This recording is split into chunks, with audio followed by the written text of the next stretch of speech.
Assalamualaikum warahmatullahi wabarakatuh. Waalaikumsalam warahmatullahi wabarakatuh. Ya, terima kasih kepada Bapak Ibu yang sudah hadir dalam kesempatan ini. Nah, di sini saya ingin membagikan suatu materi mengenai budaya positif yang berkaitan dengan pembentukan budi pekerti pada modul yang kemarin kita bahas hari Jumat ya. Nah, sebelum ke materi, ada sedikit ilustrasi nih tentang permainan cobalah buka. Ini permainannya berpasang-pasangan, satu kelompok 2 orang. Nah, kalau Anda jadi A, maka pasangan ini. Ya, kalau misalnya jadi A, tugasnya adalah mengepalkan tangan, di mana di dalam tangan Anda itu menjaga sesuatu yang sangat berharga, apalah gitu. Nah, ada intervensi dari pihak manapun, cobalah untuk gak membuka itu. Nah, kalau misalnya yang temannya, yang B itu mencoba dengan segala cara untuk membuka kepalan tangan si A ini, apapun caranya gitu, cuma marah, menggelitik, dibujuk, dikasih uang,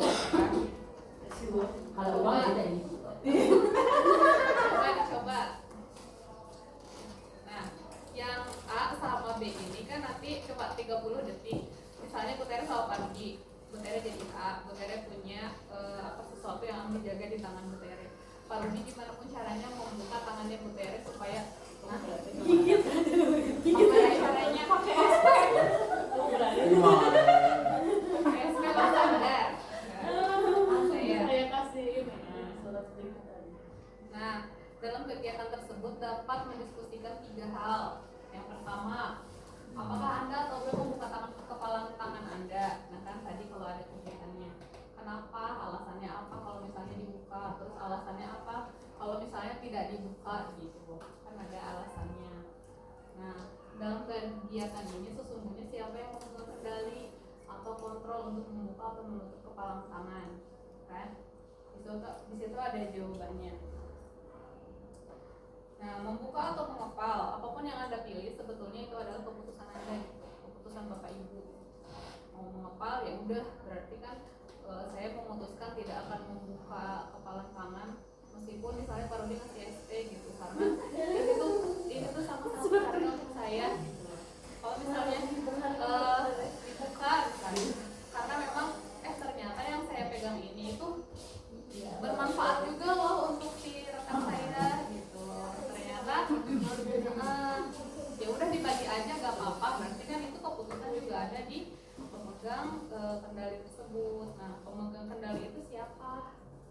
Ternyata yang memegang kontrol itu adalah diri sendiri, ya kan? Bukan dari intervensi dari orang lain gitu. Meskipun Pak Rudi udah ngasih SP nih, tapi ini kan harga banget buat saya, nggak jadi nggak akan saya suka nih. Jadi pemegang kendali itu adalah kita sendiri. Mau menutup atau mengepal itu tergantung pada yang mana ini ya? Sadar, bubu itu ketutup. Dibuka kok. gantungan kuncinya tutup Bu. Aku aja sampai kaget kok ada buka siapa jelek amat. Gimana? 12 bawah potong. Potong ya, 12 ke bawah. Nah, ini adalah teori kontrol dari Dr. Godang Bester tentang miskonsepsi tentang makna kontrol katanya. Jadi dalam miskonsepsi tentang makna kontrol ini, guru itu sebenarnya berada dalam suatu ilusi. Ada beberapa ilusi yang menjadi bayang-bayang guru. Yang pertama itu adalah ilusi bahwa guru itu dapat mengontrol murid. Pada dasarnya kita tidak dapat memaksa murid untuk berbuat sesuatu jika murid tersebut memilih untuk tidak melakukannya. Walaupun tampaknya guru sedang mengontrol perilaku tersebut, hal tersebut terjadi karena si murid mengizinkan dirinya untuk dikontrol. Nah, saat itu bentuk kontrol guru menjadi kebutuhan dasar yang dimiliki murid tersebut. Teori kontrol kemampuan bahkan terhadap perilaku yang tidak disukai. Jadi ketika kita memaksa anak untuk berarti kayak ya udahlah ikutin aja. Berarti dia menginginkan dirinya untuk dikontrol, bukan kita punya power untuk mengontrol seseorang. Yang kedua, ilusi bahwa semua penguatan positif itu efektif dan bermanfaat. Penguatan positif atau pujukan adalah bentuk-bentuk kontrol. Segala usaha untuk mempengaruhi murid agar mengulangi suatu perilaku tertentu adalah suatu usaha untuk mengontrol murid tersebut. Dalam jangka waktu tertentu, kemungkinan murid tersebut akan menyadarinya dan mencoba untuk menolak bujukan kita, atau bisa jadi murid tersebut menjadi tergantung pada pendapat sang guru untuk berusaha. Jadi kayak reward. Jadi nanti anak ketergantungan saya akan melakukan ini kalau dikasih reward. Kalau nggak dikasih berarti saya tidak akan melakukan. Mungkin seperti itu. Kemudian ilusi bahwa kritik dan membuat merasa bersalah dapat menguatkan karakter. Nah, menggunakan kritik dan rasa bersalah untuk mengontrol murid menuju pada identitas gagal. Mereka belajar untuk merasa buruk tentang diri mereka. Mereka mengembangkan dialog diri yang negatif. Kadangkala sulit bagi guru mengidentifikasi bahwa mereka sedang melakukan perilaku ini, karena seringkali guru cukup menggunakan suara halus untuk menyampaikan pesan negatif. Sering terjadi ya di kalau misalnya ada yang suaranya halus tapi ternyata menyakitkan gitu. Kemudian ilusi bahwa orang dewasa itu memiliki hak untuk memaksa. Banyak orang dewasa yang percaya bahwa mereka memiliki tanggung jawab untuk membuat murid-murid berbuat hal tertentu. Apapun yang dilakukan dapat diterima selama ada sebuah kemajuan berdasarkan sebuah pengukuran kinerja. Pada saat itu pula orang dewasa menyadari bahwa perilaku memaksa tidak akan efektif untuk jangka waktu panjang dan sebuah hubungan permusuhan akan terbentuk. Jadi kalau kita memaksakan kehendak kita kepada murid, jadi kan kadang ya murid itu jadi istilahnya tidak mau belajar sama kita, ya bentrokan terus, terjadi permusuhan gitu karena adanya paksaan-paksaan tersebut.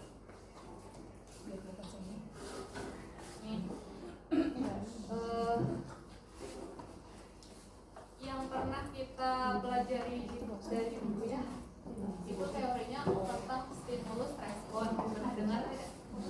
Sering kan ya, stimulus respon. Nah, dalam teori budaya positif hari ini kita akan hijrah ke teori kontrol, bukan menggunakan teori stimulus respon lagi, tetapi berubah dari paradigma stimulus respon kepada pendekatan teori kontrol. Perbedaannya bisa kita lihat di sini ya. Kalau di stimulus respon itu realitas atau kebutuhan kita itu sama. Kalau menurut teori kontrol, kebutuhan itu beda-beda. Kebutuhan masing-masing orang beda-beda. Kemudian yang kedua, semua orang melihat hal yang sama. Kalau di teori kontrol, setiap orang itu melihat hal yang berbeda. Kita mencoba mengubah orang agar berpandangan sama dengan siswa. Nah, kalau di teori kontrol, kita mencoba memahami pandangan orang lain terhadap dunia. Pandangan saya dan pandangan ibunya mungkin tentang suatu hal itu akan berbeda-beda dan ini dihargai sekali di teori kontrol. Kemudian perilaku buruk dilihat hanya sebagai suatu kesalahan. Kalau di teori kontrol, semua perilaku memiliki tujuan. Meskipun itu caranya salah, tetapi ternyata mungkin di balik itu ada tujuan yang ingin dia capai. Di stimulus respon, orang lain mengontrol saya. Kalau di teori kontrol, hanya Anda yang dapat mengontrol diri Anda. Yang kemudian kontrol ada di diri sendiri. Kemudian pemaksaan ada pada saat kebutuhan gagal. Konsekuensi dan konsensus menciptakan pilihan-pilihan baru. Kemudian di stimulus respon ada mode berpikir menang kalah. Yang mengontrol menang, yang dikontrol kalah. Kalau misalnya di teori kontrol, mode berpikirnya adalah menang dan menang. Apapun yang jadi keputusan itu adalah baik. Bagaimana seseorang bisa berubah dari paradigma stimulus respon kepada pendekatan teori kontrol? Steve Stephen R. Covey mengatakan bahwa bila kita ingin membuat kemajuan perlahan, sedikit-sedikit, ubahlah sikap atau perilaku Anda. Namun, bila kita ingin memperbaiki cara-cara utama kita, maka kita perlu mengubah kerangka acuan kita. Ubahlah bagaimana Anda melihat dunia, bagaimana Anda berpikir tentang manusia. Ubahlah paradigma Anda, skema pemahaman dan penjelasan aspek-aspek tertentu tentang realitas. Jadi, jika kita ingin membuat kemajuan, yang harusnya dirubah itu adalah diri kita sendiri dari dalam. Dalam rangka menciptakan lingkungan positif, salah satu strategi yang perlu kita tinjau kembali adalah penerapan disiplin, terutama di lingkungan sekolah kita ya. Sebelumnya, mari kita tanyakan dulu kepada diri kita sendiri bagaimana kita berperilaku selama ini. Mengapa kita melakukan segala sesuatu? Apakah kita melakukan sesuatu karena adanya dorongan dari lingkungan atau ada dorongan dari yang lain? Terkadang kita melakukan sesuatu karena kita menghindari rasa sakit atau ketidaknyamanan. Terkadang kita juga melakukan sesuatu untuk mendapatkan apa yang kita mau. Mungkin kalau misalnya di sini paling datang paling pagi kan, ya motivasinya beda-beda ya. Ada yang mungkin karena rumahnya terlalu jauh, jadi daripada terlambat kena macet mending pagi sekalian. Ada yang mungkin takut nanti perlu kesiangan itu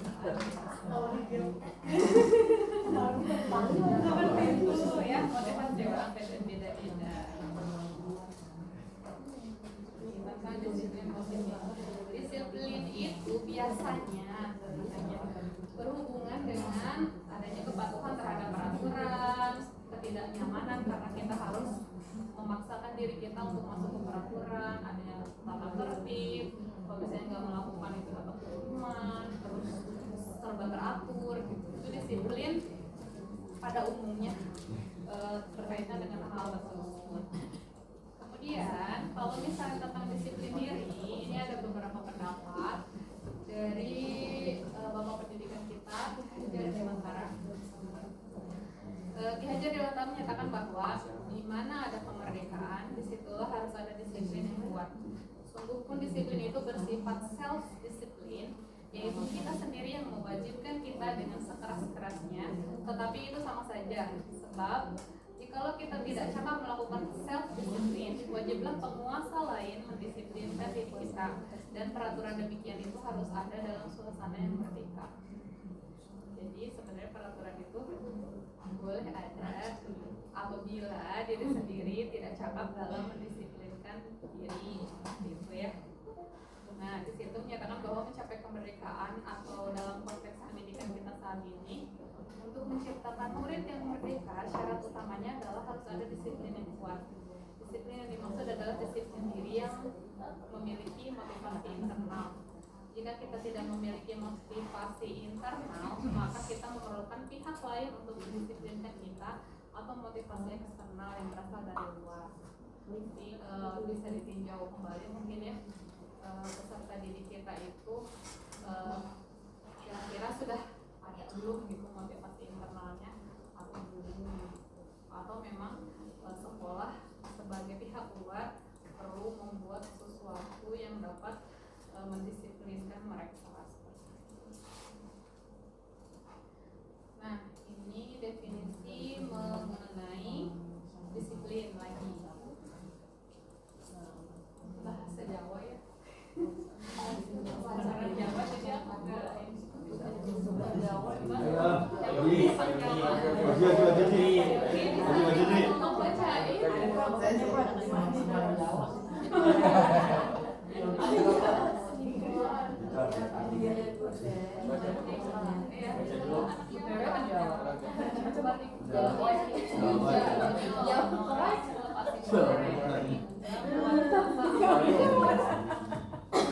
jadi kurang lebih gitu, merdeka itu artinya tidak hanya terlepas dari perintah, akan tetapi juga cakap buat memerintah diri sendiri.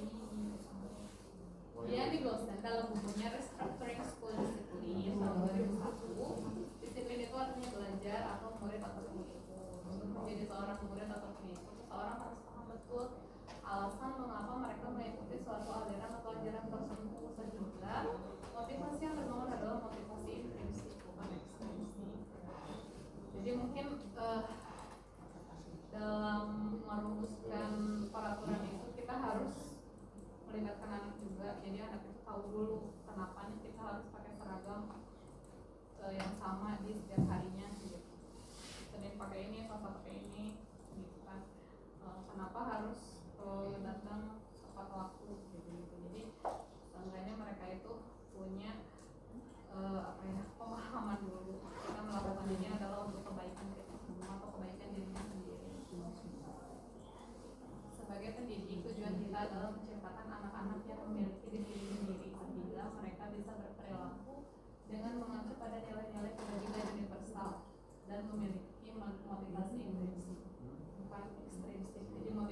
memang tumbuh dari dalam diri anak-anak. Nih, ini adalah nilai-nilai kebajikan yang dapat kita terapkan ke dalam program disiplin sekolah. Sebenarnya banyak, kita bisa ngambil dari mana saja. Cuman kali ini saya itu dapatnya 6 sumber. Salah satunya profil pelajar Pancasila yang memang sedang kita pelajari ya. Beriman bertakwa kepada Tuhan yang Maha Esa dan berlaku mulia, mandiri, bernalar kritis, berkebinekaan global, bergotong royong, kreatif. Mungkin kalau misalnya dibaca seperti ini tanpa ada penjabaran, anak-anak akan bingung bergotong royong itu apa. Nah, biasanya kalau misalnya bergotong royong ada contohnya gini. Kalau misalnya IBO Primary Year Program itu lebih spesifik gitu, kayak kita akan mengembangkan toleransi, rasa hormat, solidaritas, mandiri, menghargai, antusias, empati, pengetahuan, kreativitas, kerjasama, percaya diri, dan komitmen. Kalau misalnya di kelompok-kelompokan ini juga kan istilahnya adalah masuk ke grup-grup di program belajar Pancasila ini. 9 pilar karakter misalnya, ini kayak contoh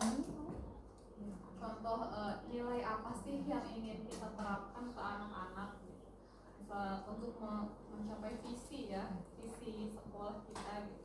Untuk mencapai visi sekolah kita yang mana sih yang bisa kita terapin? Tuhan dan segala ciptaannya, kemandirian dan tanggung jawab, kejujuran, diplomasi, hormat dan santun. Itu banyak sekali kata-kata yang memiliki nilai-nilai kebajikan. Ini petunjuk seumur hidup dan keterampilan hidup, banyak juga bisa kita baca sama-sama ya. Kemudian the 7 essential virtues, empati, suara hati, kontrol diri, rasa hormat, kebaikan, toleransi. Nilai-nilai kebajikan ini nantinya kita akan gunakan dalam perumusan yang paling kecil dulu, kayak kesepakatan kelas atau keyakinan kelas. Ini juga sama, ini mungkin lebih apa ya, lebih konkret ya. Dia peduli, keterus-terangan, kebersihan, komitmen, belas kasih, percaya diri, pertujuan, teguh rasa, gotong royong, rajin, keberanian, kreatif, semangat, kedermawanan, kejujuran, harga diri, rendah hati. Mungkin lebih mudah diterima di sana. Nah, selanjutnya setelah kita mengetahui ada nilai-nilai kebajikan nih yang mungkin dapat kita terapkan di dalam kelas, kita akan membahas tentang motivasi. Tadi kan kita bahas disiplin diri itu pengennya tuh motivasi itu timbul dari diri sendiri atau intrinsik ya. Kemudian menurut dia Nicholas lagi, motivasi perilaku manusia itu ada 3. Yang pertama, menghindari ketidaknyamanan atau nyaman, itu sifatnya eksternal. Yang kedua, mendapatkan imbalan atau penghargaan dari orang lain. Misalnya kita nggak datang telat ke sekolah, kita datang pagi ke sekolah biar dipuji pagi. Itu kan istilahnya mendapatkan imbalan atau penghargaan. Atau nanti di hari guru kita dapat ya guru terajin, tapi itu bersifat eksternal. Yang ketiga adalah menjadi orang yang mereka inginkan dan menghargai diri sendiri dengan nilai-nilai yang mereka percaya. Kalau yang kayak gini, contohnya itu adalah datang ke sekolah itu tidak terlambat untuk apa? Menghargai diri sendiri dan menghargai orang lain. Timbulnya itu dari dalam diri, bersifat imparsial. Nah, tujuan dari disiplin positif adalah menanamkan motivasi yang ketiga pada murid-murid kita, yaitu untuk menjadi orang yang mereka inginkan dan menghargai diri sendiri dengan nilai-nilai yang mereka percaya. Ketika murid-murid kita memiliki motivasi tersebut, mereka telah memiliki motivasi intrinsik yang berdampak jangka panjang, motivasi yang tidak akan terpengaruh pada adanya hukuman atau hadiah. Jadi reward and punishment itu diharapkan tidak berlaku lagi kalau sudah ada motivasi intrinsik. Mereka mereka akan tetap berperilaku baik dan berlandaskan nilai-nilai kebajikan karena mereka ingin menjadi orang yang menjunjung tinggi nilai-nilai yang mereka hargai. Nah, pertanyaannya adalah bagaimana cara kita sebagai guru untuk menanamkan disiplin ini kepada murid-muridnya? Itu pertanyaan besar yang sebetulnya nggak bisa saya pikirin sendiri, makanya saya ajak kalian dan Bapak Ibu untuk sama-sama memecahkan masalah ini. Ini tentang hukuman dan penghargaan. Kelihatan? Jadi ada namanya hukuman, konsekuensi, dan restitusi. Hukuman itu akan menciptakan identitas gagal pada seorang murid, sedangkan konsekuensi dan restitusi akan menciptakan identitas sukses bagi seorang murid. Ya. Nah, bedanya ini psikologinya adalah perbedaan antara hukuman, konsekuensi, dan restitusi. Mungkin yang pertama adalah kalau ada hukuman itu sesuatu yang menyakitkan harus terjadi. Ketika berbuat salah berarti dia dapat hukuman, dan kadang hukuman itu tidak relevan dengan kesalahan yang dia buat. Kalau di konsekuensi, sesuatu memang harus terjadi, tapi berdasarkan apa yang telah disepakati sebelumnya. Kalau di restitusi itu pilihan. Ketika kita udah berbuat salah, kita tanya lagi kepada orang yang bersalah itu maunya seperti apa. Nanti ada pilihan-pilihan. Jadi guru itu sebagai fasilitator yang memberikan pertanyaan-pertanyaan pembimbing gitu. Jadi nanti kamu mau gimana. Ya. Adanya ketidaknyamanan untuk anak untuk jangka waktu pendek kalau hukuman. Ketika dihukum, jadi tidak nyamannya itu saat itu juga, tapi udah. Kemudian kalau konsekuensi tidak nyaman untuk murid atau anak untuk jangka waktu pendek juga.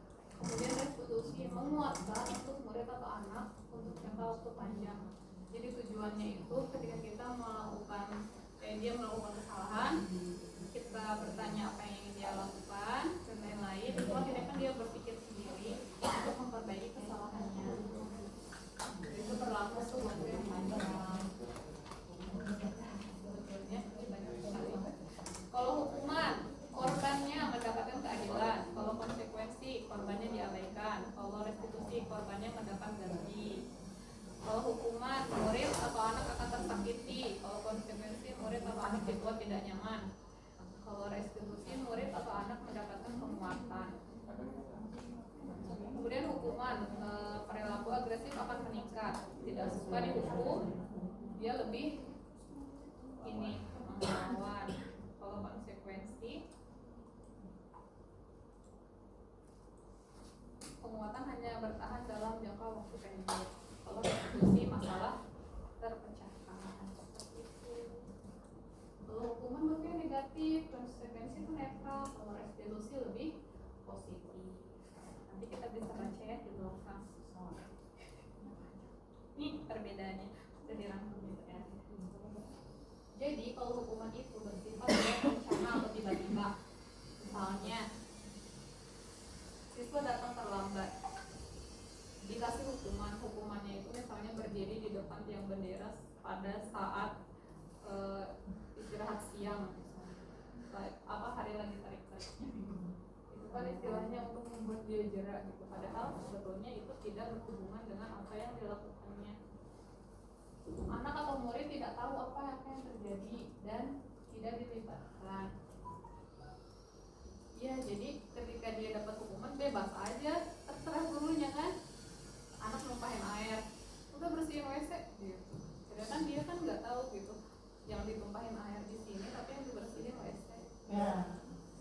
Kan suka-suka guru kan, anak nggak tahu dia mau dihukum apa.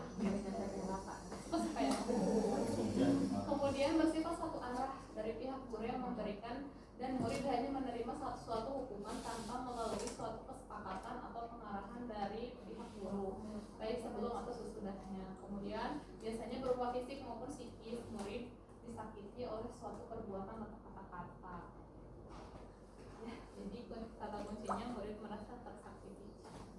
Kemudian kalau konsekuensi itu sudah terencana atau sudah disepakati. Misalnya jika anak menumpahkan air, konsekuensinya adalah dia harus mengelap air tersebut. Kemudian sudah dibahas dan disetujui oleh murid dan guru. Yang ketiga, bentuk-bentuk konsekuensi dibuat oleh pihak guru atau sekolah dan murid sudah mengetahui sebelumnya konsekuensi yang akan diterima bila ada pelanggaran. Kemudian murid tetap dibuat tidak nyaman untuk jangka waktu pendek. Yang selanjutnya diberikan berdasarkan suatu data yang umumnya dapat diukur. Misalnya setelah 3 kali tugasnya tidak diselesaikan pada batas waktu yang diberikan, nanti dikasih misal tugas tambahan ini, atau mungkin dapat nilainya jelek. Kemudian sikap guru di sini senantiasa memonitor murid. Murid akan dimonitor apakah dia melakukan konsekuensinya atau tidak, seperti itu. Nah, yang ketiga, restitusi. Restitusi itu berdasarkan pada keyakinan sebelumnya. Nah, sebelum kita menentukan langkah apa yang akan kita lakukan setelah anak melakukan suatu kesalahan, kita akan bertanya kepada anak keyakinan apa yang kamu miliki sebelumnya. Ketika anak mungkin datang terlambat ke sekolah, kita akan tanya sebelumnya keyakinan apa yang kamu ketahui tentang jam masuk sekolah. Misalnya keyakinan tentang menghargai diri sendiri dan orang lain gitu. Dia terlambat itu sebetulnya tidak menghargai dirinya dan tidak menghargai orang lain. Jadi kita harus menanyakan keyakinan tersebut kepada anak. Kemudian pemecahan masalah itu berasal dari pemikiran murid berdasarkan keyakinan yang diyakininya. Kalau kamu udah kesiangan, nanti untuk tidak mengulangi kesalahan ini apa yang akan kamu lakukan? Gitu ditanya dulu. Misalnya murid menjawab, saya akan mempercepat waktu tidur supaya tidak bangun kesiangan. Guru hanya memberikan bimbingan berupa pertanyaan-pertanyaan. Pertanyaan-pertanyaan pemantik berdasarkan keyakinan yang dimiliki anak atau murid. Kemudian restitusi membuat anak belajar dari kesalahan yang dibuat dan berusaha untuk memperbaikinya. Restitusi adalah tawaran tanpa paksaan. Kemudian memperbaiki hubungan dan mencari kebutuhan dasar yang mendasari tindakan. Ini yang tadi kita bahas tentang keyakinan kelas dari nilai-nilai kebajikan ya. Contohnya itu nih, contoh keyakinan kelas itu bentuknya seperti ini. Kalau biasanya kan yang udah kita ketahui adalah kesepakatan kelas.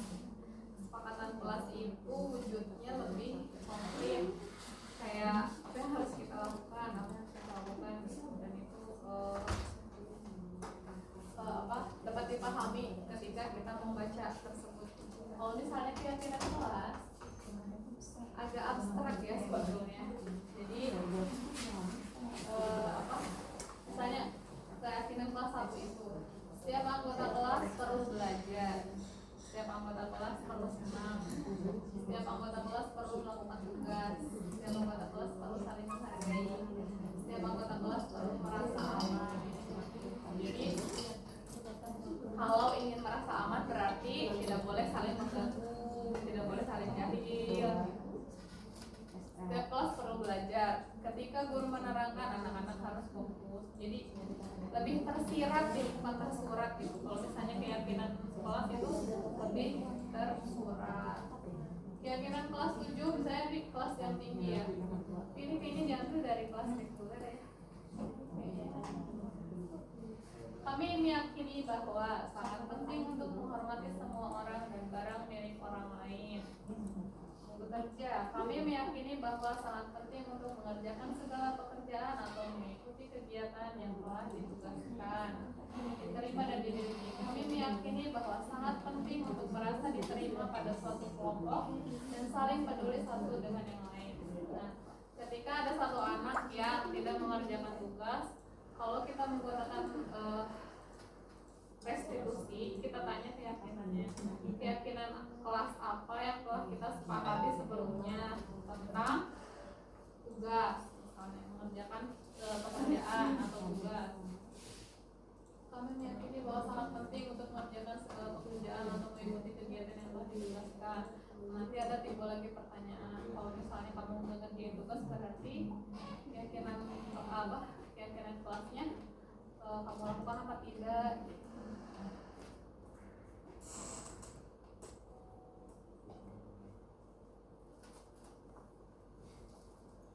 Ini ciri-ciri keyakinan kelas.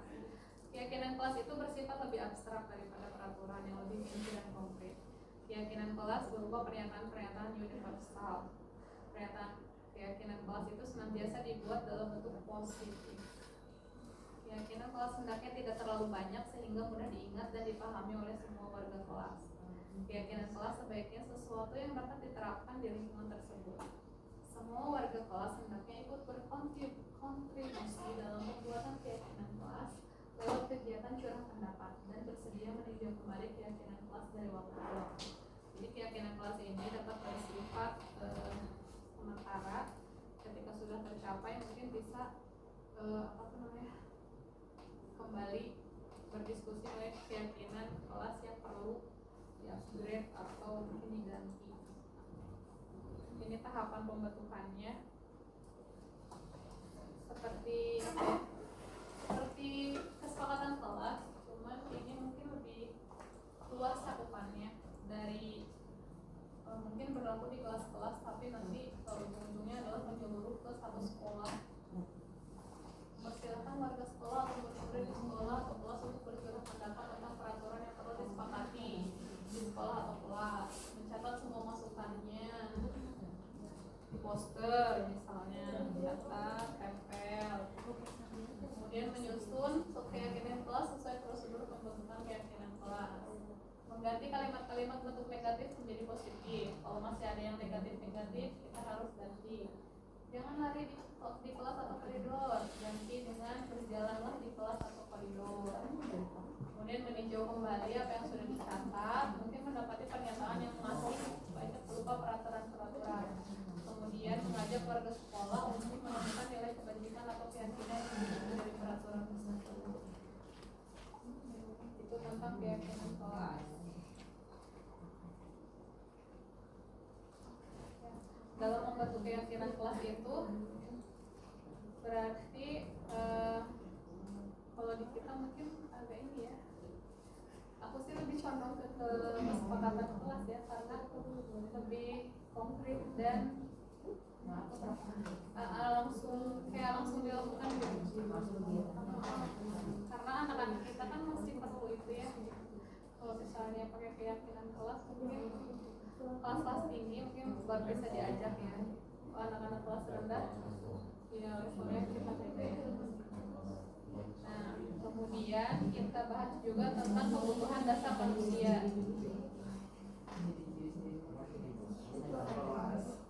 Jadi seseorang melakukan sesuatu itu sebetulnya ada alasannya.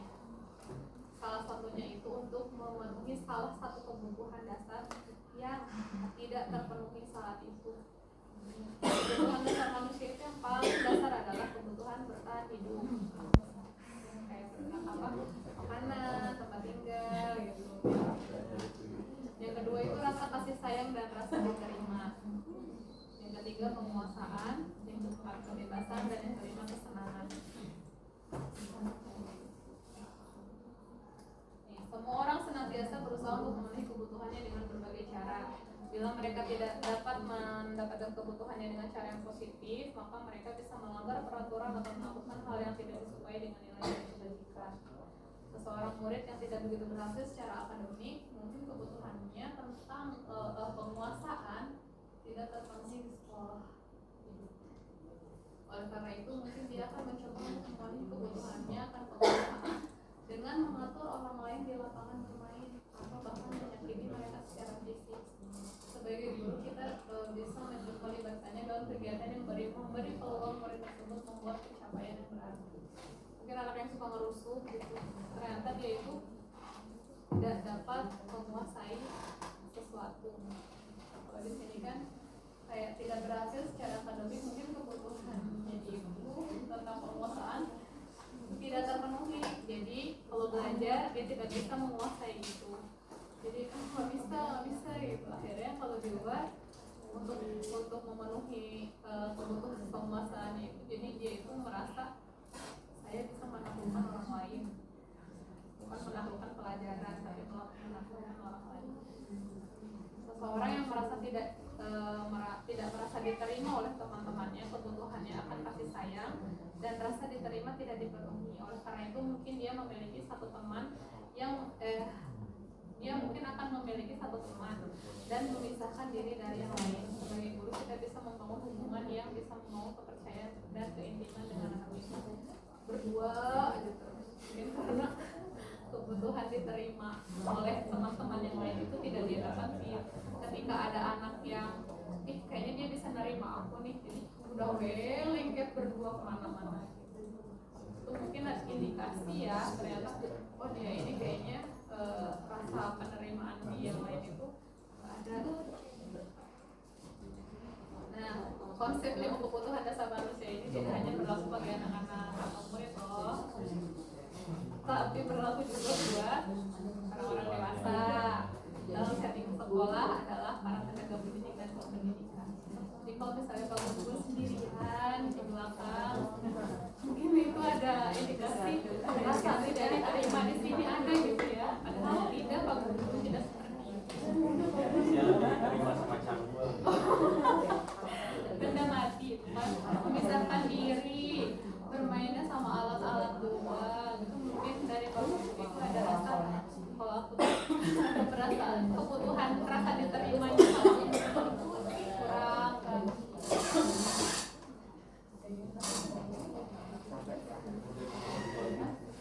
Ini tentang 5 posisi kontrol.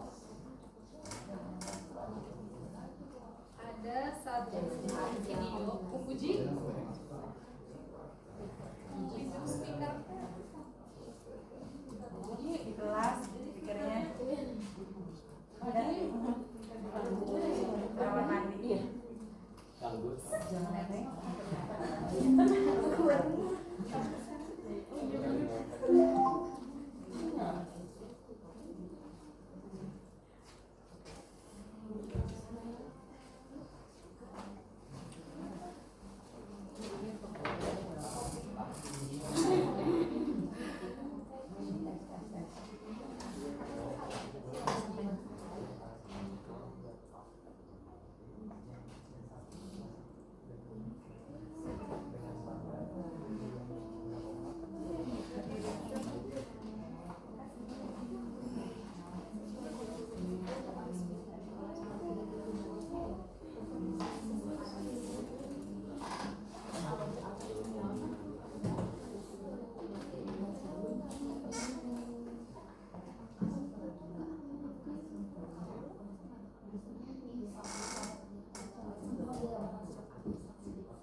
posisi kontrol dalam prostitusi. Salam bahagia Ibu dan Bapak guru hebat. Dalam penerapan disiplin positif restitusi, salah satu program yang dikembangkan adalah 5 posisi kontrol. 5 posisi kontrol dalam restitusi adalah proses perjalanan seorang pendidik agar dapat mengenali dirinya. Pada video kali ini, kita akan membahas tentang 5 posisi kontrol yang dikembangkan oleh Diane Gosson dan contoh penerapannya.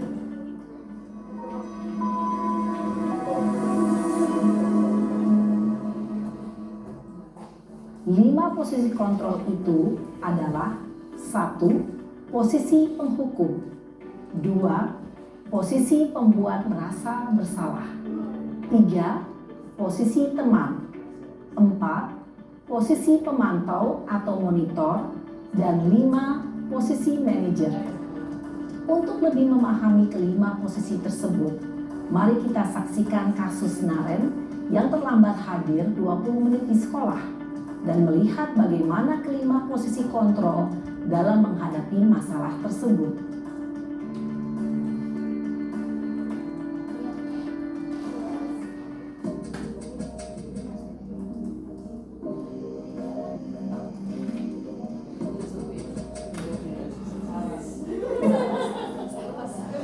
Naren, sini kamu. Selalu terlambat. Kamu deh, pasti terlambat. Maaf Bu, saya Apa? Apa coba? Alasan kamu apa lagi? Kapan sih kamu tidak terlambat? Malas sekali ya kamu jadi anak. saya Dasar pemalas. Gak kapok-kapok sih kamu. Sudah berapa kali terlambat? Sana, kamu keliling lapangan basket 2 kali. kenapa saya harus ke lapangan basket Bu? Kenapa? Kamu mau lawan ibu? Berani-beraninya jawab. Sudah terlambat, masih berani jawab pula. Sekarang, keliling lapangan basket 5 kali sekalian. Biar kapok. Cepat. Pergi sana ke lapangan basket. Posisi penghukum biasanya berbicara dengan nada tinggi, menghardik, menunjuk-nunjuk, menyakiti, dan menyindir.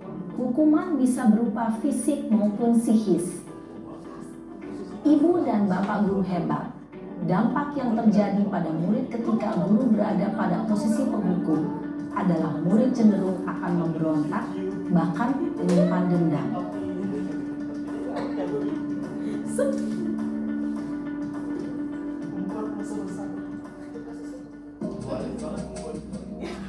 Gila lagi.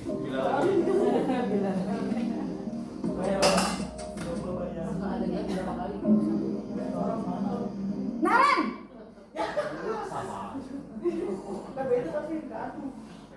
Selamat pagi Bu. Naren. Kamu kenapa terlambat lagi, Nak? Ya Tuhan, Naren. Kamu senang ya dengan susah ya? Kamu terlambat lagi.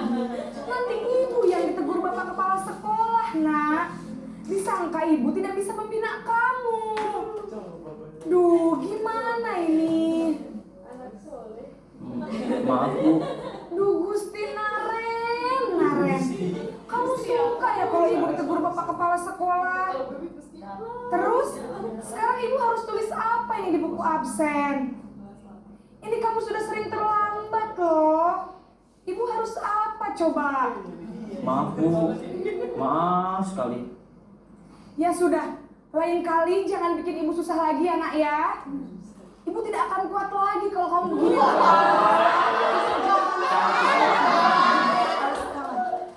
Sana cepat. Maaf ya Bu, maaf sekali. Posisi pembuat rasa bersalah berbicara dengan nada tenang, cenderung lembut. Namun kata-kata yang diutarakan membuat murid merasa menjadi orang yang gagal, memandang buruk dirinya sendiri, merasa tidak berharga, dan tidak sanggup membahagiakan orang lain. Ketika guru mengambil posisi pembuat rasa bersalah, murid akan menganggap dirinya yang bersalah dan ia akan menyimpan emosi negatif tersebut di dalam dirinya.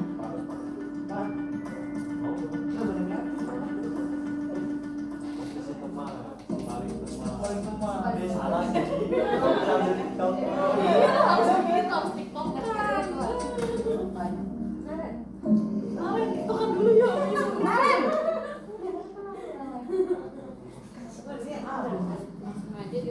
Selamat pagi Bu.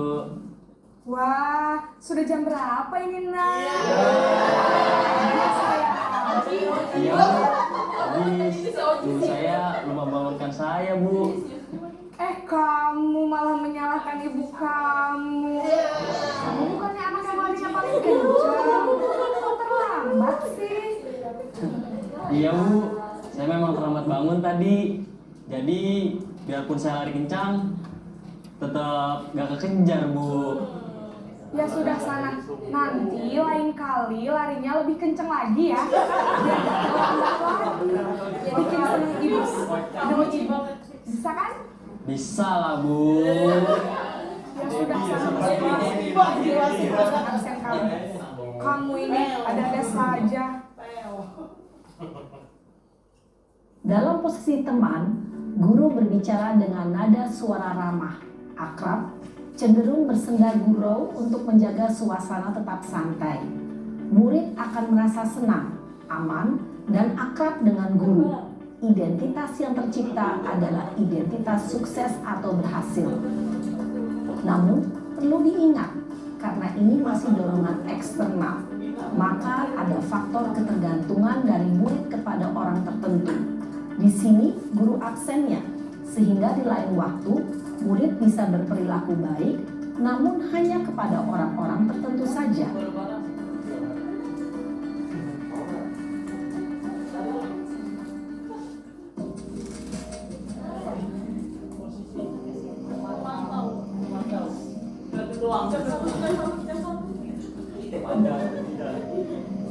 Naren!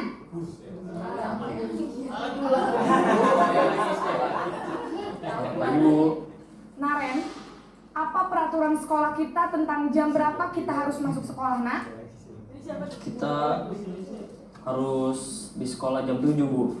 Iya betul, sekarang sudah jam 7.20. Naren sudah tahu konsekuensinya jika terlambat hadir. Paham Bu. Saya harus tinggal kelas pas jam istirahat selama 20 menit. Iya benar, konsekuensinya demikian.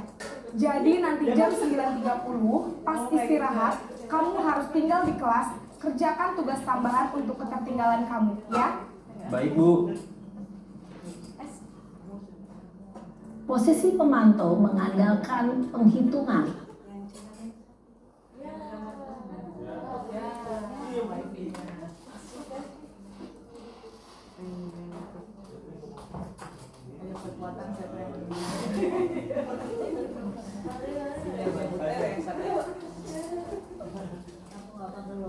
Atau data untuk mengontrol murid. Guru mengarahkan murid berdasarkan peraturan dan konsekuensi. Seorang pemantau menunjukkan bahasa tubuh dan ekspresi wajah yang datar dan cenderung formal.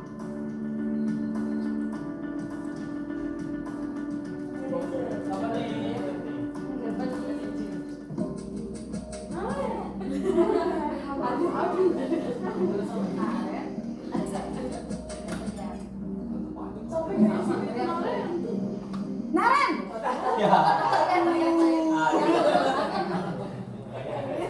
Selamat pagi Bu. Selamat pagi, Naren. Maaf Bu, saya terlambat. Iya, sekolah masuknya jam 7, sekarang sudah jam 7.20. Jadi sekarang bagaimana ini, Naren?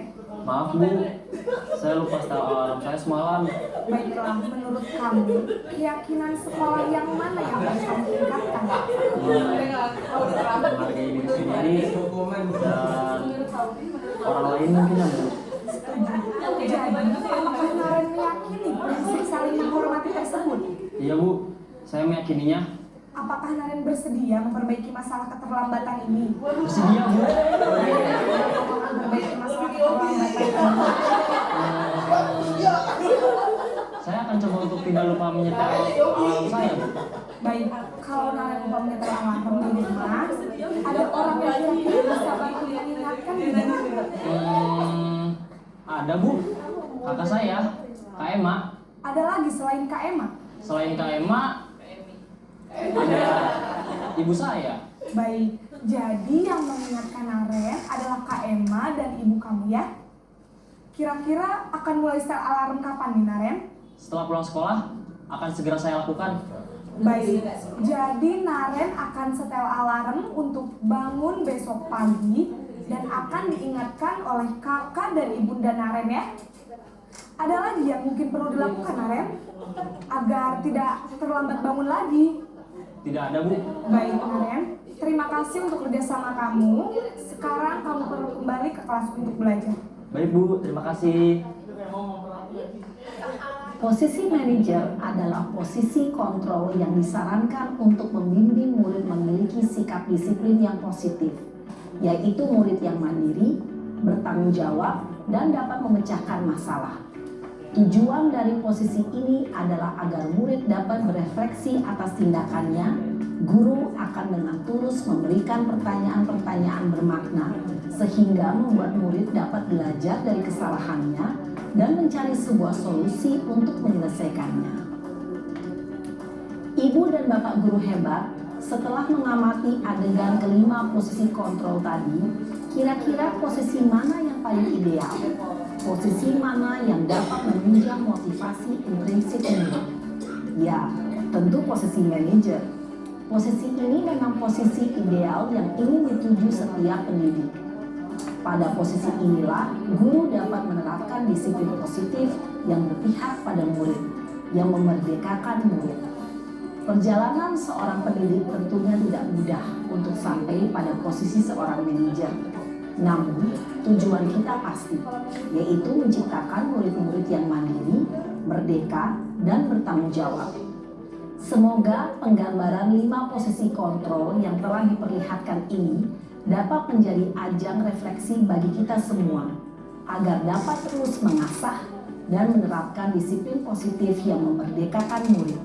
Mari terus berlatih dan bersemangat. Selamat menerapkan. Salam dan bahagia Ibu dan Bapak guru hebat.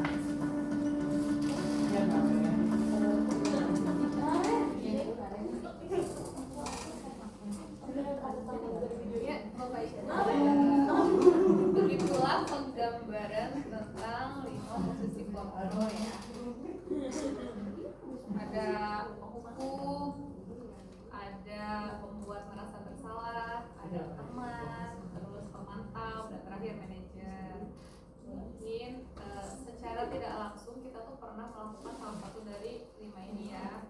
Kita pernah sebagai pembuku, kita pernah sebagai teman, kita pernah sebagai pemantau, kita juga pernah sebagai pembuat merasa bersalah atau capek. Kalau kata saya, kamu bisa ini pernah gitu ya. Gitu. Kemudian untuk posisi manajer, mungkin agak baru juga ya.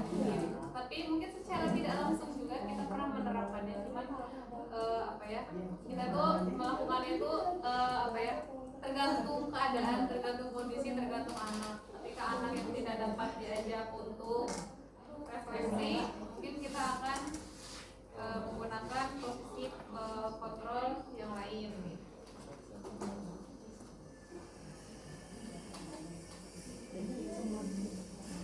Kuncinya sih kalau misalnya untuk menerapkan posisi manajer itu kita harus buat dulu keyakinan kelasnya dulu, merumuskan dulu keyakinan apa yang akan kita yakini. Jadi ketika anak itu keluar dari keyakinan tersebut, gitu kan, kita jadi bisa melakukan anak untuk refleksi, gitu. Keyakinan apa sih yang kamu langgar, gitu. Yang tidak kamu lakukan itu keyakinan yang mana? Kalau misalnya keyakinannya belum ada, kita mau bertanya seperti itu, ya anak mungkin tidak dapat menjawab. Mungkin untuk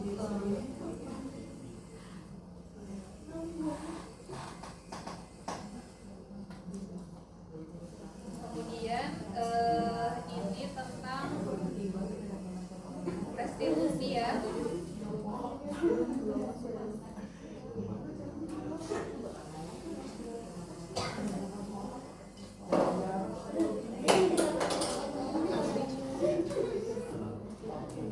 Restitusi sebuah pendekatan untuk menciptakan disiplin positif.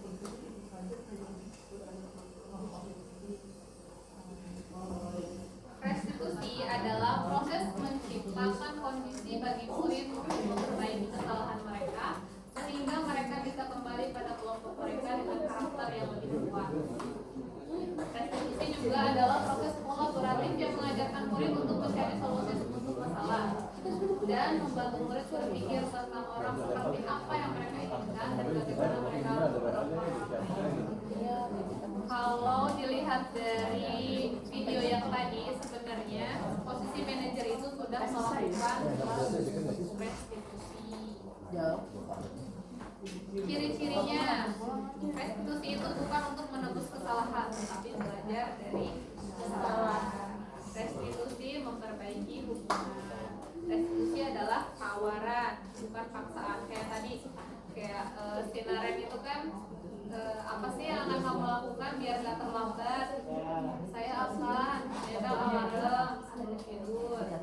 Itu kan sebenarnya dia itu solusi itu hadir dari dirinya sendiri, bukan si gurunya yang kamu setel alarm dong biar gak kesiangan gitu. Tapi itu datang dari si narennya. Kemudian restitusi menuntut untuk melihat ke dalam diri, mencari kebutuhan dasar yang mendasari tindakan, cara yang paling baik, kemudian fokus pada karakter bukan tindakannya. Restitusi itu menguatkan, restitusi fokus pada solusi. Kemudian yang terakhir, mengembalikan murid yang berbuat salah pada guru. Ada 3 langkah dalam menerapkan segitiga restitusi. Yang pertama adalah menstabilkan identitas atau stabilize the identity. Kita semua akan melakukan hal terbaik yang bisa kita lakukan. Kemudian validasi tindakan yang salah. Semua perilaku memiliki alasan atau tujuan. Yang ketiga, menanyakan keyakinan. Kita semua memiliki motivasi internal. Ini contohnya. Menstabilkan identitas itu dapat menggunakan kata-kata seperti ini. Berbuat salah itu tidak apa-apa. Tidak ada manusia yang sempurna.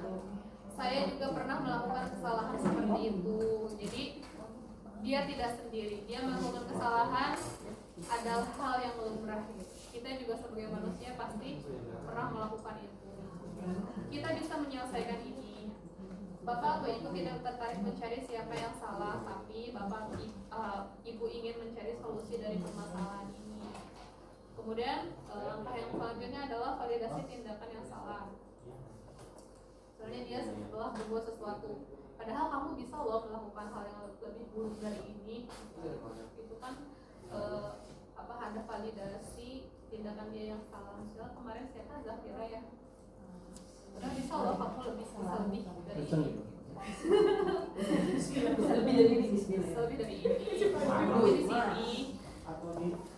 Ini di sini. Kalau enggak, kamu pasti punya alasan kenapa kamu melakukan itu. Kamu patut bangga pada dirimu sendiri karena kamu telah melindungi sesuatu yang penting buatmu. Kemudian langkah terakhir adalah menanyakan keyakinan.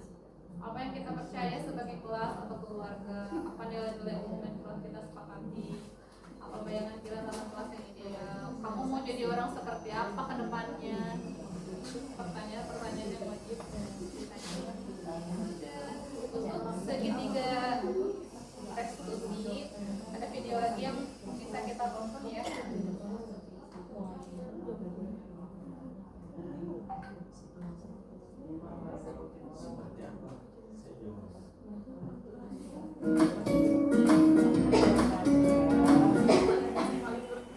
Salam berbahagia Ibu dan Bapak Guru hebat. Pada video kali ini kita akan membahas tentang salah satu program disiplin positif yang diterapkan di lingkungan sekolah yang dikenal dengan nama restitusi.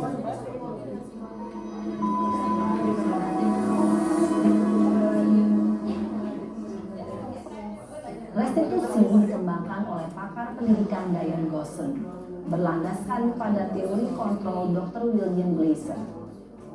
Segitiga restitusi adalah suatu proses dialog yang dijalankan oleh guru atau orang tua agar dapat menghasilkan murid yang mandiri dan bertanggung jawab. Pada saat guru di posisi manajer, aspek yang dikembangkan pada murid adalah motivasi intrinsik, sehingga penanaman nilai-nilai kebajikan dapat tumbuh dan berkembang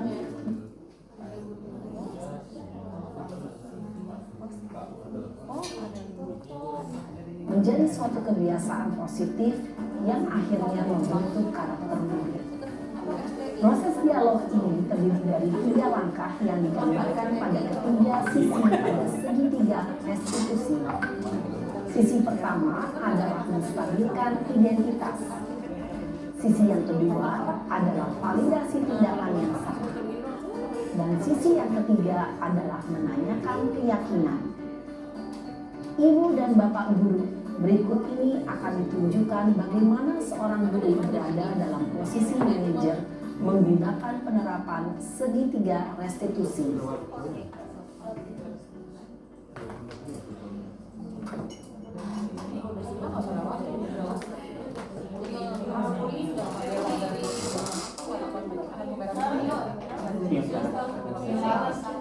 Sudah lama lagi punya syarat.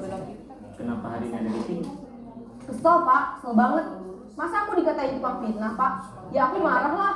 Aku balik ngatain Eka di depan kelas. Kesel banget. Oh begitu. Ya pasti kamu marah dan kesal. Bapak juga akan marah apabila ada yang menuduh Bapak seperti itu. Kemudian pada saat itu kamu mau melakukan apa? Ya saya langsung ngatain Eka lah Pak. Kesel banget. Saya bentak-bentak dia depan teman-teman lain. Oh begitu. Pasti kamu melakukan seperti itu karena suatu alasan tertentu, bukan? Iyalah, masa saya diam saja Pak? Ya saya bela diri lah. Masa saya dituduh tukang fitnah? Ya wajar lah. Mempertahankan harga diri itu sesuatu yang penting buat kamu. Untung kamu tidak bertindak lebih gegabah lagi.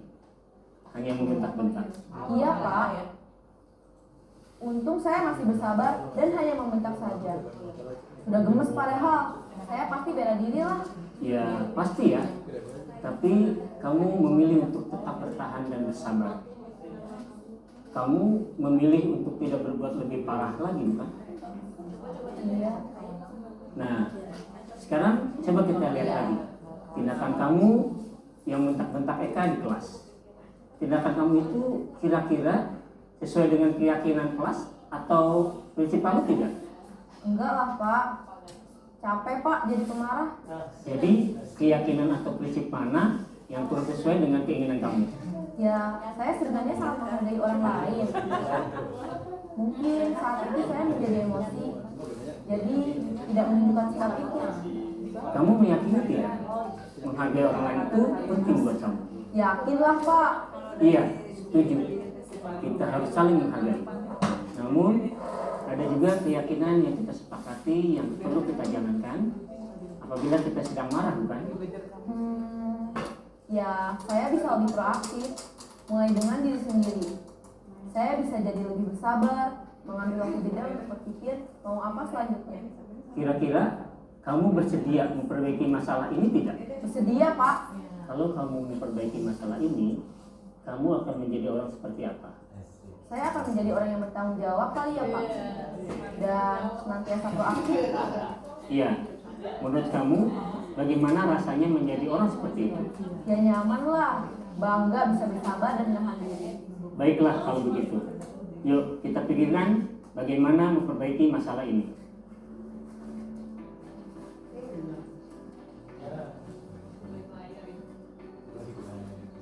Ibu dan Bapak guru hebat. Baru saja kita menyaksikan contoh bagaimana seorang guru berada dalam posisi manajer menggunakan penerapan segitiga restitusi. Mari kita bahas satu persatu. Pada sisi pertama, menstabilkan identitas berdasarkan pada prinsip bahwa membuat kesalahan adalah bagian dari proses pembelajaran. Sisi pertama dari segitiga ini berperan menggeser identitas murid dari identitas gagal ke identitas sukses. Murid yang sedang bertingkah laku yang tidak pantas atau menarik diri saat itu sedang mengalami identitas gagal. Bila kita mengkritiknya, maka posisinya tidak akan berubah. Kita bisa mengajukan pernyataan-pernyataan ini. 1. Membuat kesalahan sesuatu yang wajar. 2. Manusia tidak ada yang sempurna. 3. Kita bisa memperbaiki masalah ini. 4. Saya tidak menanyakan kesalahannya. Saya lebih fokus bagaimana memperbaiki masalah ini. 5. Apakah saat ini kamu tengah menjadi orang yang baik untuk dirimu sendiri? Pada sisi kedua, validasi tindakan yang salah berlandaskan pada prinsip bahwa setiap perilaku berupaya memenuhi suatu kebutuhan tertentu. Guru yang telah memahami teori kontrol akan bergeser dari pemikiran stimulus respon menjadi proaktif dan mencoba untuk mengenali tujuan dari perilaku murid.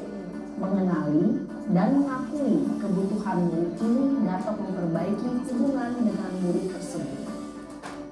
Pernyataan atau pertanyaan bisa disampaikan dengan nada suara tidak menghakimi atau memojokkan, sehingga dapat mengembalikan murid pada posisi positif. 1. Kamu bisa saja bertindak lebih gegabah lagi dari ini. 2. Kamu bukan melakukannya tanpa suatu alasan tertentu. 3. Kamu melakukannya karena mempertahankan sesuatu yang penting bagimu. 4. Mungkin kamu bisa mempelajari suatu perilaku baru yang lebih efektif. Bersediakah kamu mempelajarinya? Selanjutnya, kita akan simak sisi terakhir, yaitu menanyakan keyakinan. Teori kontrol menyatakan bahwa pada dasarnya kita termotivasi secara intrinsik. Pada saat perilaku yang salah telah divalidasi dan identitas sukses telah stabil, maka murid telah siap mengaitkan keyakinan-keyakinannya dengan tindakannya yang salah dan pemikirannya telah bergeser ingin menjadi orang yang dituju. Pertanyaan-pertanyaan ini dapat mengaitkan keyakinan-keyakinan yang dianut murid. 1. Sebagai keluarga atau kelas, apa yang kita yakini? 2. Nilai-nilai apa yang telah kita sepakati? 3. Seperti apa gambaran sebuah kelas yang ideal bagi kamu? 4. Kamu ingin menjadi orang seperti apa?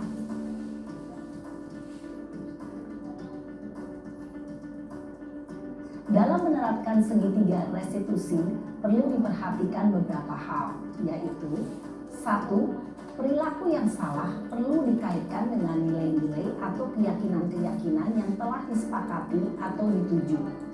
2. Kesediaan orang yang melakukan kesalahan untuk memperbaiki masalah. 3. Pemecahan masalah sebisa mungkin relevan atau memiliki hubungan dengan masalah yang ada. 4. Usaha. Perlu adanya suatu usaha perbaikan dari pihak yang berbuat kesalahan. 5. Waktu. Perlu didedikasikan waktu dari pihak yang berbuat kesalahan. Tanyakan kapan akan mulai diberlakukan usaha untuk memperbaiki masalah. Dengan memahami struktur penerapan segitiga restitusi, diharapkan guru dapat menerapkan posisinya sebagai manajer dengan mengajukan pertanyaan-pertanyaan bermakna yang dapat membuat murid menjadi lebih percaya diri, bertanggung jawab, dan mandiri. Nah, ibu bapak guru perlu tidaknya mengikuti ketiga tahapan dalam segitiga restitusi bergantung pada ringan beratnya suatu permasalahan. Misalnya, bila permasalahan tersebut ringan, maka tidak perlu dijalankan secara berurutan. Bahkan bisa semudah menanyakan apa keyakinan yang kita sepakati.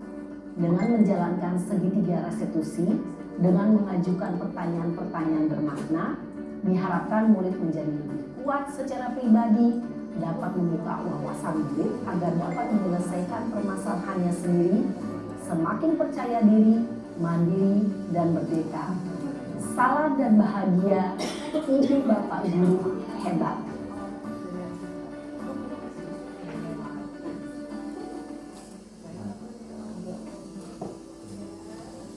Bapak Ibu, begitulah gambaran tentang segitiga restitusi yang dapat kita gunakan dalam melakukan posisi kontrol kita sebagai manajer dalam menghadapi suatu permasalahan dengan anak murid. Mungkin materi yang saya share segitu aja. Ada yang mau menanggapi atau kalau bertanya kita sama belajar ya sebenarnya. Ini tanya aja. di mata Pak Gun bertanya terkait ini apa namanya yang tadi kan itu ada hukuman konsekuensi restitusi ya. Nah itu kan untuk dilihat dari contoh tadi yang ibu beri itu kan untuk anak-anak yang mengerti dan paham.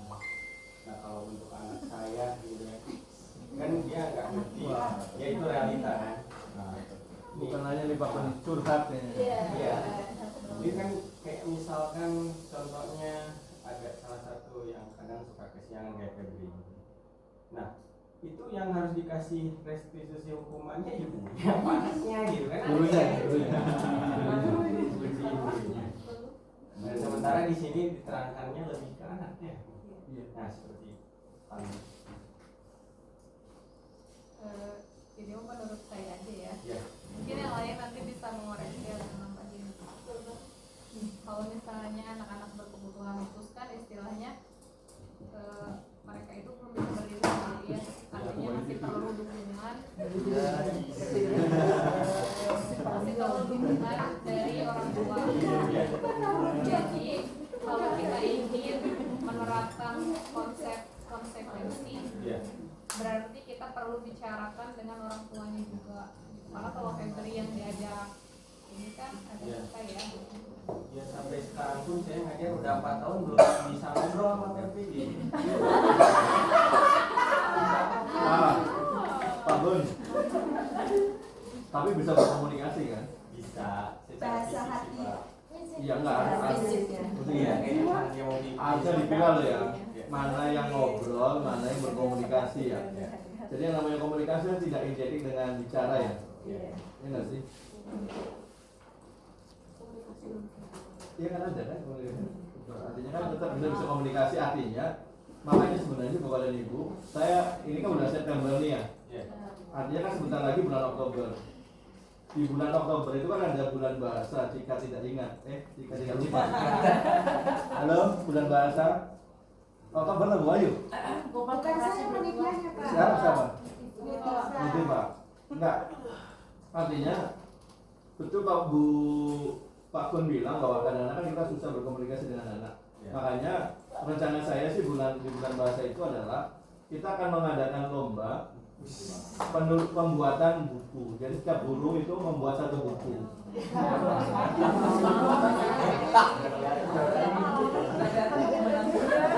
Enggak begini loh. Kalau kita ngomong buku itu jangan bikinnya yang enggak, jangan yang tinggi-tinggi. Tapi buku itu adalah bagaimana untuk kayak semacam terkait dengan anak kita gitu. Kayak mungkin Bilal yang tidak bisa bicara kan. Ketika misalnya si buku itu isinya tentang Bilal, mudah-mudahan kan tertarik ya. Misalnya bagaimana Bilal di rumah, bagaimana kalau Bilal itu setelah mandi, bagaimana Bilal berangkat sekolah, bagaimana Bilal bersikap dengan temannya. Digambarkannya yang baik-baik gitu ya. Tapi boleh, di kompleks boleh. Misalnya Bilal mukul temannya, Bilal salaman sama temannya, mana yang baik, boleh dong kayak gitu. Nah seperti itu bukunya gitu loh. Karena seperti Bu Yuli bilang sebenarnya, Bu Yuli kalau boleh usul itu materinya kebanyakan Bu Yuli. Banyak banget itu. Karena kan sebenarnya dari awal yang pertama, bahwa setiap anak berbuat itu kan dalam rangka memenuhi kebutuhannya ya. Jadi ketika ada anak yang berulah tidak baik itu jangan-jangan sebenarnya ada yang ingin dia dapat gitu ya. Bisa jadi kan kebutuhan kedua jika tidak salah adalah kasih sayang ya. perasaan diterima dan Ya, dan kasih sayang. Nah, bisa aja kan, tapi karena dia tidak bisa mengungkapkannya dengan baik, hanya berperilaku yang nampak itu menurut kita buruk ya. Tapi hakikatnya setiap perbuatan itu adalah untuk memenuhi kebutuhannya kan, dan tolong dipahami gitu ya. Gitu ya Bu Yuli. Cuma agak ini dengan kalimat keyakinan keras ya. Padahal kan selama ini kita tahunya kan kesempatan kelas ya.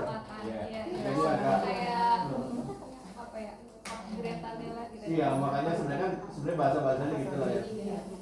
Tapi yang intinya jelas, yang jadi menarik adalah ketika kita menghukum anak itu, tolonglah yang mendidik gitu ya. Emang ada hukum mendidik ya? Ada lah. Ya tadi contohnya udah bilang tadi. Ketika ini ya langsung spontan gitu ya, jangan menunda. Ketika dia udah lupa salahnya apa baru saya dihukum apa ya, padahal harusnya kan spontan ya. Pun begitu ketika kita memberikan pujian, walaupun sudah tidak berlaku ya apa hukuman dan pujian gitu. Tetapi namanya manusia kadang-kadang juga gitu. Tapi diingat-ingat aja, Bapak dan Ibu, ketika kita marah sama anak itu ada hati yang tergores ya. Jadi jangan sering-sering marah sama anak. Karena itu akan membekas banget gitu ya. Lanjut Bu. Ya mungkin begitu ya, kayak Henry gitu. Kasus di kelasku juga kan kayak gitu ya, sampai sama. Tapi jadi kayak orang tuanya tuh udah ngebooking gitu loh Pak. Bu, saya kelas ya, senang-senangnya anaknya sampai soalnya saya harus siap-siap dulu buat iniin adiknya juga. Jadi saya ngantarnya telatnya tuh emang jam 7:30, kadang jam 7:30 lebih dia baru datang. Dan itu waktu pas kita ada pembiasaan kan langsung ke atas ya. Nah, itu tuh benar-benar yang mood anaknya tuh benar-benar lagi jelek. Jadi ketika anak-anak yang lain harusnya udah masuk pembelajaran, udah pembiasaan udah selesai, anak itu masih benar-benar gak mau masuk, bad mood, yang gitu-gitu. Sedangkan saya udah ngasih tahu gitu ke orang tuanya, Bu, emang ini harus setiap hari ya, harus kayak gini, harus setiap hari harus telat. Ini kasihan. Soalnya di sini tuh nggak langsung belajar, belum kita harus ngontrol mood anaknya, bikin mood anaknya baik dulu. Dan anak ibu tuh salah satunya itu yang gampang moodnya tuh gampang berubah kayak gitu. Ya terus orang tuanya malah curhat, ya gimana lagi ya Bu, kan saya juga gini kayak gini. Soalnya kan kalau saya ya maksudnya kalau pengen dikasihanin ya semuanya juga sama, harus bangun pagi kayak gini. Jadi dia tuh dapat kayak gimana ya, kayak dapat spesial itu. Padahal saya nggak menyetujui itu gitu, tapi dia oh ya udah gitu, tetap aja udah dikasih tau kayak gitu, tetap datangnya seperti gampang kayak gitu. Nah itu gimana ya, bingung ya. Karena sebenarnya yang memegang apa, maksudnya yang bikin anak terlambat itu bukan anaknya sendiri ya, Makanya anaknya marah kan jadinya. iya, anaknya juga kan merasa dirugikan lah gitu sama. Dan kenapa ditelambatin anaknya? Karena anak ABK adiknya dulu deh yang penting.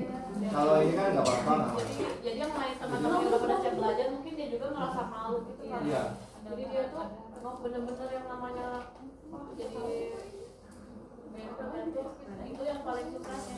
Jadi dulu tuh jadi malah mau fokus ke dia. Jadi anak-anak yang lainnya dia jadi terlantar itu sih yang masih ini tuh dari masalah orang tua.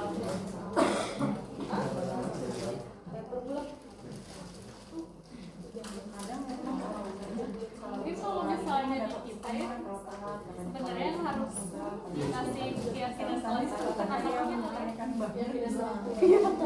keyakinan orang tuanya.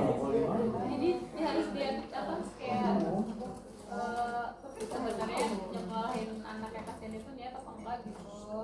Kayak kok kita itu maksudnya kita punya anak ABK itu kayak di nomor 2 kan terus gitu. Nomor sekian baru. Iya, kalau anaknya cuma 2 berarti nomor 2. juga, padahal kan istilahnya dari perlakuan dia di rumah juga kan sebenarnya itu membentuk pribadi anak ya, kayak anak udah bagus nih bangunnya pagi gitu, tapi karena ngurus yang lain jadi lama anaknya udah kayak Merusak ya. iya, jadi malah merusak kebiasaan baik yang udah tumbuh dari dalam diri anak tersebut. Mungkin Yang disekolahin iya. Nah, Kalau menurut saya itu ibunya harus dikonselingin sama Pak Oji. Kan kemarin udah pilih ya. Iya. Masuk ya. Iya, konseling masuk di Pak Oji. Nah, Bu Lili, berarti catatan lagi tambahan buat kita ya. Kan kita sejak PPDB sudah wanti-wanti ya. Masuk di sini itu rebutan susah segala macam. Please ketika sudah diterima, tolong ternyata nggak mempan untuk saya itu tuh. Itu yang tadi. kelas berapa buku? Oh, awal ya. Kelas awal waktu masuk ini gampang ya. Jadi dia belum tahu ngerasain bahwa masuk sini susah. Ya? Karena waktu itu masuk set gitu. Tapi nggak apa-apa Bu Buji. Dicatat aja, maksudnya dicatat bahwa anak-anak itu juga punya perasaan yang mungkin tidak mau dibeda-bedain gitu. Kenapa dia bisa datang balik? Kok saya selalu di siang pada saya udah bangun dari pagi gitu kan? Kenapa datangnya belakangan? Kan biasanya seperti itu ya. Jadi mungkin nanti ada usaha kita untuk membentuk perilaku anak di sekolah pun Ya dan juga orang tuanya. iya, jadi nanti dia tanyakan ulang ke orang tuanya kan sebenarnya niatnya menyekolahkan anak ini untuk apa, atau cuma dididik anak semua artinya ya kan istilahnya kalau anak kita ada kayak apa jadi kalau misalnya anak di sekolah ini pasti ada tujuannya untuk apa misalnya ya kalau misalnya akademik ya tapi kan selain akademik adalah selain salah satunya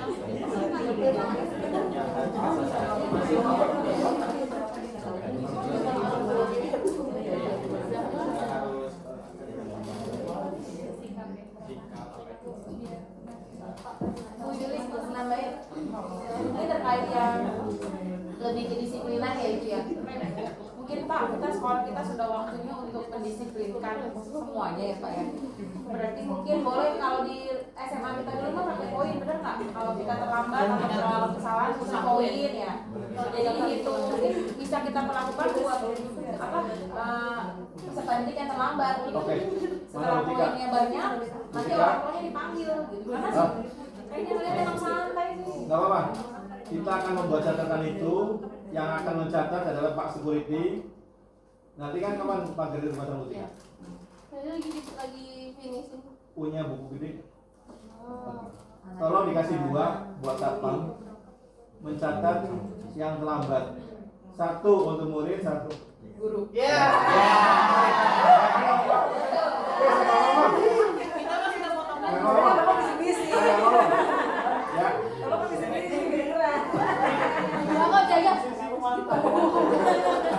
Ya, tolong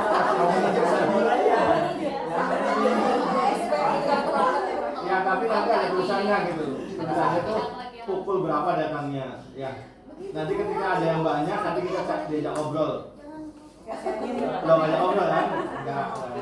Kalau saya jangan bisikin guru doang. Apa? Pegawai. Ya semua yang kedua itu. Yang kedua itu, yang itu ya satu aja.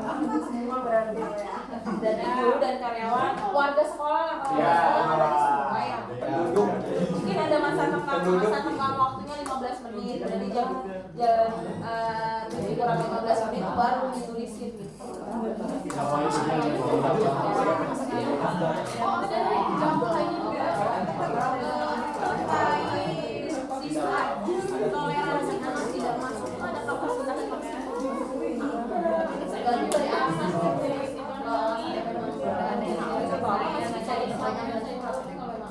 tergantung alasan. Kalau tanpa alasan ya sebenarnya seminggu tidak masuk, 3 hari tidak masuk sudah kena poin. Tapi memang kan di sekolah kita nggak ada sistem poin ya. Itu lagi di SRB itu lebih ke pemakluman apalagi kalau udah mikir anaknya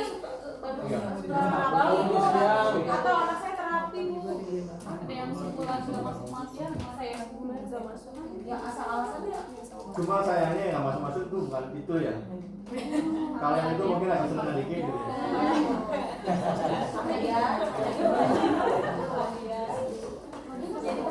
Enggak, giliran yang itu lama banget.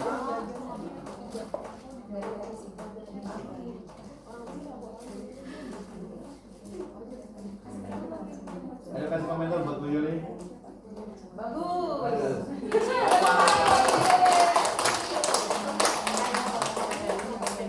Ini materinya bisa di-share? Ya. Baik, Bapak Ibu, terima kasih banyak atas diskusi kita hari ini. Kita semua sudah belajar sesuatu yang baru dan semoga kedepannya kita dapat mengaplikasikan materi yang kita pelajari hari ini dalam kehidupan belajar mengajar kita sehari-hari di sekolah. Terima kasih banyak atas partisipasinya. Terima kasih banyak atas perhatiannya. Saya